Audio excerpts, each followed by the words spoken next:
अस्सलाम वालेकुम गाइस, उम्मीद है आप सब खैरियत से हैं। आज का हमारा नया लेक्चर है बायोलॉजी के अंदर मलेरिया। मलेरिया क्या है, इस लेक्चर में हम जानेंगे मलेरिया के बारे में, और साथ ही साथ ये एक मसला है बायोलॉजी के अंदर। इस मसले को एज ए केस उठा के बायोलॉजिस्ट ने क्या किया था, इस पे काम किया था, और उसके साथ ही साथ कुछ हाइपोथेसिस, कुछ डिडक्शन, कुछ एक्सपेरिमेंट, कुछ कंक्लूजन भी हैं इसके, उसको भी जानेंगे। और साथ ही साथ उसके जो ओरिजिन है वो भी जानेंगे कि मलेरिया कहाँ से आया और किस ज़बान का लफ्ज़ है, ये भी जानेंगे। तो हमारे साथ रहिए लेक्चर के आखिर तक। देखें, सबसे पहले जो लफ्ज़ मलेरिया है वो क्या है। कहता है malaria is common and ancient, यानी एक बहुत ही कदीम, एंशिएंट से क्या मुराद है, एक कदीम बीमारी है। कॉमन यानी आम, एक आम बीमारी है और एक कदीम बीमारी है, और ये जाना जाता है चिल्स। क्या है? चिल्स, यानी से क्या मुराद है कि वो कांपने वाली बुखार। क्या है? कांपने वाली बुखार। जब बंदा कंबल के अंदर कांप रहा होता है, बुखार होता है, उसको हम क्या कहते हैं? चिल्स। एंड फीवर, चिल्स और फीवर जो है आम ख़ास आप बुखार को ही कहते हैं। तो यानी लरजने वाली बुखार, और बुखार जो एक टाइम पे चढ़ता है फिर से बुखार होता है, तो उसको क्या कहते हैं? फीवर वाला बीमारी है। क्या है? बीमारी है। तो आप देखें, ये आजकल की एक बीमारी नहीं है। हम नहीं कह सकते कि पाकिस्तान में है या इंडिया में है या कहीं और पे है। ये अमेरिका, यूरोप से बहुत ही कदीम, यानी 200-300 साल पुरानी एक बीमारी है। जहाँ पे किस तरह ये हुआ था, ये हम आगे जा के देखेंगे कि किस तरह था, और फिर बाद में इसकी जो मेडिसिन है वो उसको किस तरह से इन्होंने डिस्कवर किया था। लेकिन ये क्या है? ये एक आम और एक कदीम बीमारी है जिसको हम चिल्स और फीवर के नाम से जानते हैं। चिल्स से क्या मुराद है? जो कांपने वाली, लरजने वाली जो बुखार होता है वो वाला है। और साथ ही साथ फीवर क्या है? फीवर से मुराद है कि आम खास जो बुखार होते हैं वो बुखार है। समझ में उम्मीद है आपको आ चुका है। फिर हम ये जानेंगे कि उस ओरिजिन क्या है, जो मलेरिया है उसका ओरिजिन क्या है। देखें, ये लफ्ज़ मलेरिया दो इटालियन ज़बान के लफ्ज़ से उठाया गया है। माला से क्या मुराद है? माला से मुराद है बैट, यानी भूरा। और एरिया से क्या मुराद है? एयर, यानी एयर से क्या मुराद है? हवा, यानी भूरा या गंदा हवा। ठीक है, जो एटमॉस्फेयर में हवा होता है वो जब गंदा होता है तो ये क्या कहलाता है? Bad air. अब देखें, पुराने ज़माने में जब बायोलॉजिस्ट थे उन्होंने देखा कि कुछ इस तरह के, यानी ये बीमारी कहाँ पे होता है, होता कहाँ पे है। उन्होंने देखा कि कुछ मार्शी प्लेसेस हैं। क्या हैं? मार्शी प्लेसेस हैं, और वहाँ पे क्या है? मार्शी प्लेसेस हैं, वहाँ के जो इर्द गिर्द लोग रहते हैं वो क्या हो रहे हैं? इफ़ेक्टेड हो रहे हैं। मार्शी प्लेस से क्या मुराद है? मार्शी प्लेस वो हैं जहाँ पे गड्ढे होते हैं, और वहाँ पे पानी साल दर साल खड़ा रहता है और वो गंदा पानी होता है। ठीक है, जब पानी एक गड्ढे के अंदर, बड़े से गड्ढे होते हैं, जोड़ होते हैं, जहाँ पे पानी क्या हो जाता है, यानी साल दर साल वहाँ पे बारिशों का पानी इकट्ठा हो जाता है, उनको क्या कहते हैं? Marshy place. और मार्शी वाटर, यानी मार्शी प्लेस या मार्शी वाटर भी आप कह सकते हो। ठीक है, मार्शी वाटर वाले जो प्लेस हैं वहाँ पे क्या हो रहे हैं? जो पीपल रहते हैं, जो लोग रहते हैं, वो लोग क्या हो रहे हैं? बीमार हो रहे हैं।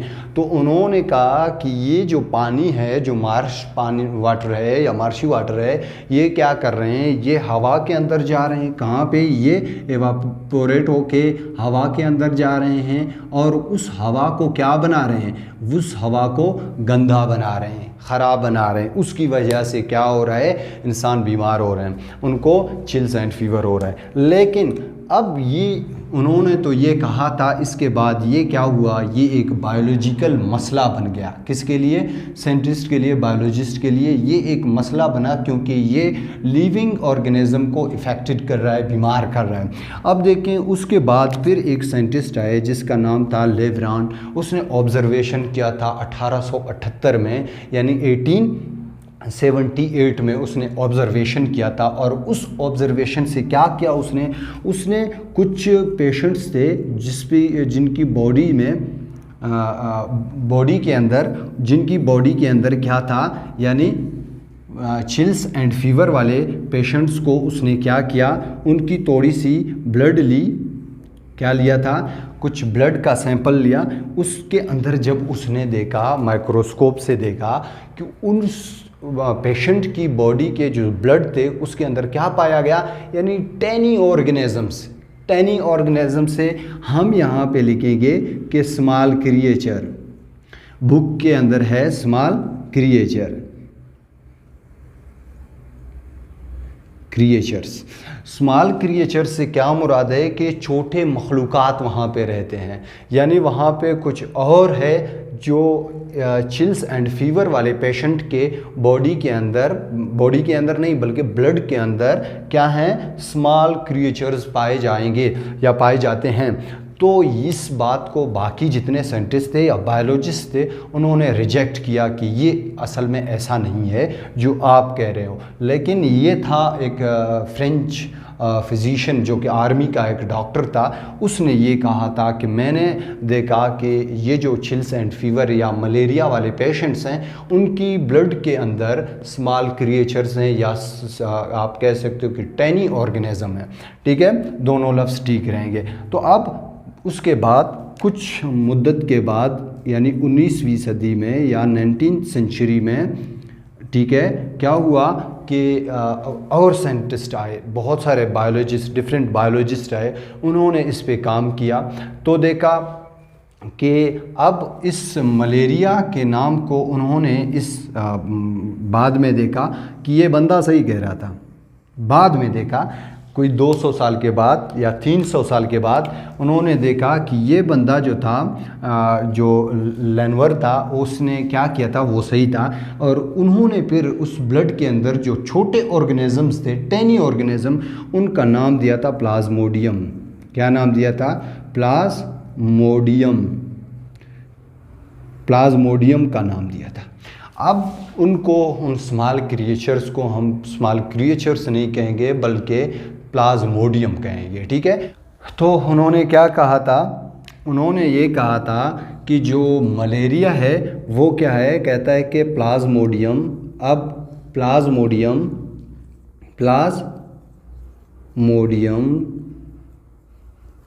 Are found in all malaria. ठीक है, मलेरिया लिख रहा हूँ,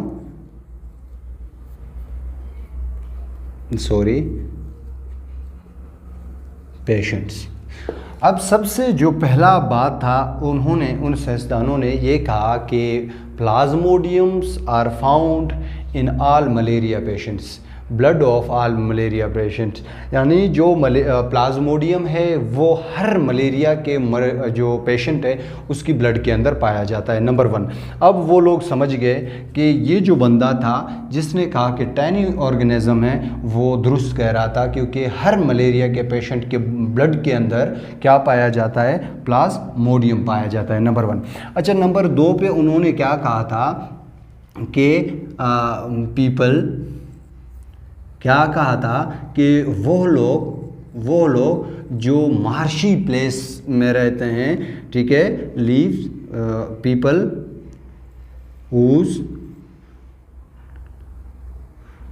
whose live, those people, यानी पीपल लीव, हम ऐसे सिंपल लिखेंगे कि पीपल लीव नियर या near the marshy place,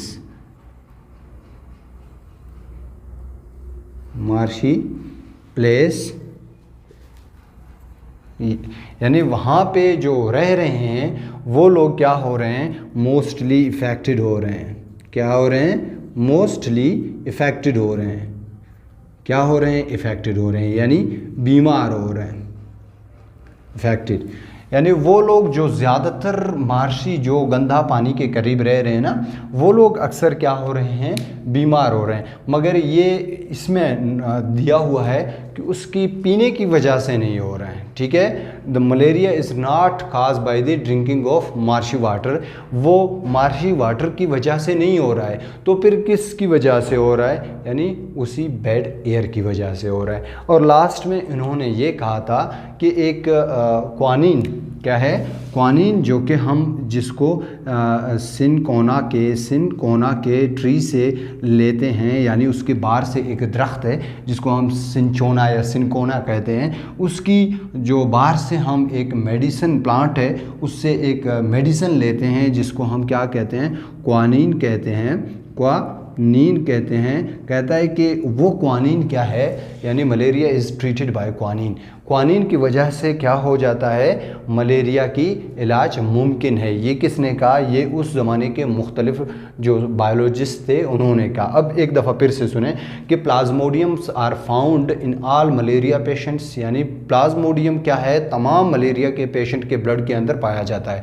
number 2 क्या कहता है, पीपल हुज या those live near the marshy place, जो मार्शी प्लेस में रहते हैं मोस्टली दे आर इफेक्टेड, वो क्या हो जाते हैं, ज़्यादातर बीमार होते हैं। मगर ये पानी की पीने की वजह से नहीं होते, ये यानी बैड एयर की वजह से हो जाते हैं, या प्लाज्मोडियम है जिसको कोई लेके आ रहा है और उनकी बॉडी के अंदर, ब्लड के अंदर इंजेक्ट कर रहा है। अच्छा, यहाँ तो क्लियर है यहाँ तक। अब चलते हैं, हमारे पास है हाइपोथेसिस। हाइपोथेसिस क्या है, कहता है कि अब देखें, हमें पता चल गया है कि क्या है, मलेरिया इज़ ड्यू टू, हम क्या लिखेंगे, malaria is due to,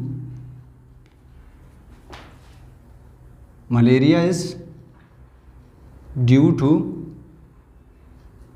Plasmodium.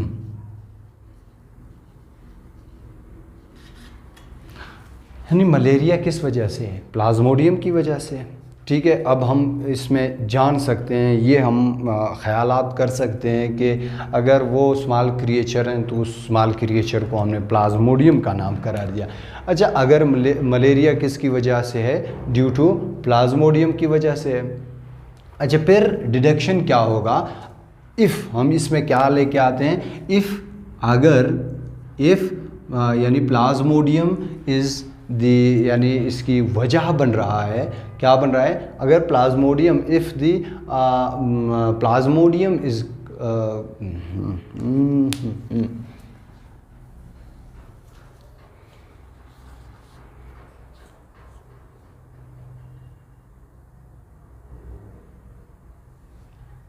अच्छा, तो अब इसके जो डिडक्शन है, डिडक्शन में हम क्या कहेंगे, हम ये कहेंगे कि अगर प्लाज्मोडियम क्या है, मलेरिया की वजह है, तो हम यहाँ पे लिखेंगे if malaria, I am direct लिख रहा हूँ, if malaria is due to plasmodium, then, ये क्या है, प्लाज्मोडियम, देन तब क्या है, all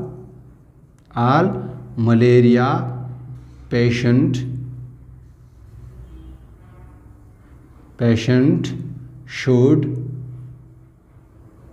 should have plasmodium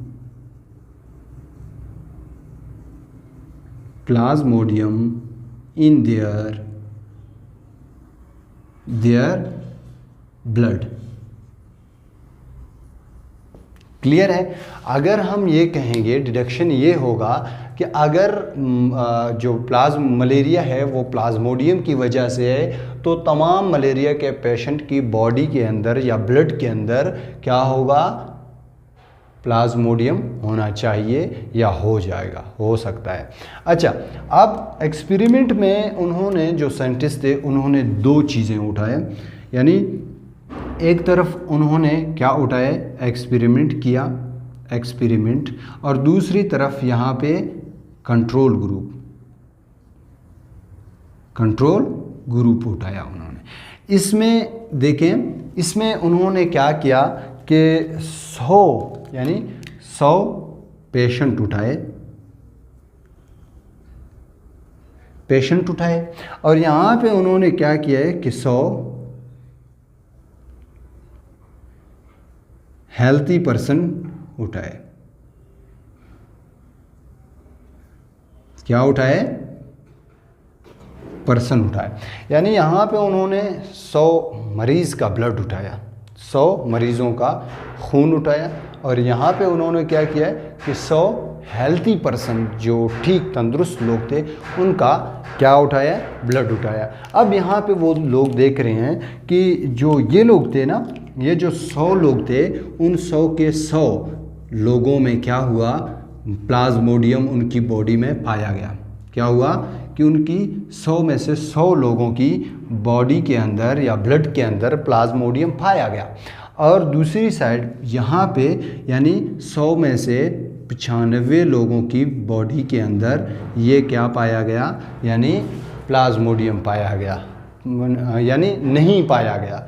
healthy person थे वो सब ठीक थे, उनकी बॉडी में प्लाज्मोडियम नहीं थे, सिवाय कितने, सिवाय 5 लोगों के। उन्होंने कहा कि ये जो 5 लोग हैं इनकी बॉडी में अब प्लाज्मोडियम पाया जा चुका है, इनकी बॉडी में है प्लाज्मोडियम, लिहाजा अब ये जल्द से जल्द मलेरिया के पेशेंट होने वाले हैं। क्या हैं, अब ये मलेरिया का शिकार होने वाले हैं, जिसको चिल्स एंड फीवर होने वाली है। ठीक है, तो ये क्या था आपके पास, उन्होंने कुछ एक्सपेरिमेंट भी किया। लास्ट में उन्होंने कंक्लूजन क्या दिया था उसका, यानी कंक्लूजन में उन्होंने ये कहा कि अगर मलेरिया क्या है, मलेरिया प्लाज्मोडियम की वजह से हो रहा है और ये क्या है, दुरुस्त है, द फार्मूलेटेड इज़ ट्रू, यानी फार्मूलेटेड क्या है, जो आपने यहाँ पे किया है वो दुरुस्त है। क्यों, क्योंकि ये एक्सपेरिमेंट ये साबित कर रहा है कि प्लाज्मोडियम किसकी वजह है, मलेरिया की वजह प्लाज्मोडियम है, या प्लाज्मोडियम की वजह से मलेरिया हो रहा है। तो ये लेक्चर मलेरिया जो था, लेक्चर नंबर 3, ये भी इंशाल्लाह आपका क्लियर हो चुका है। अगर फिर भी आपको इसमें कोई कन्फ्यूजन है तो आप उसे कमेंट बॉक्स में मेंशन कर सकते हैं। और तब तक अल्लाह हाफ़िज़। और हाँ, हमारी चैनल को ज़रूर लाइक करें, फॉलो करें, सब्सक्राइब करें और बेल आइकन को भी ज़रूर दबाएं ताकि नई बनी हुई वीडियो आप तक बर वक्त पहुँच सके। तो अल्लाह।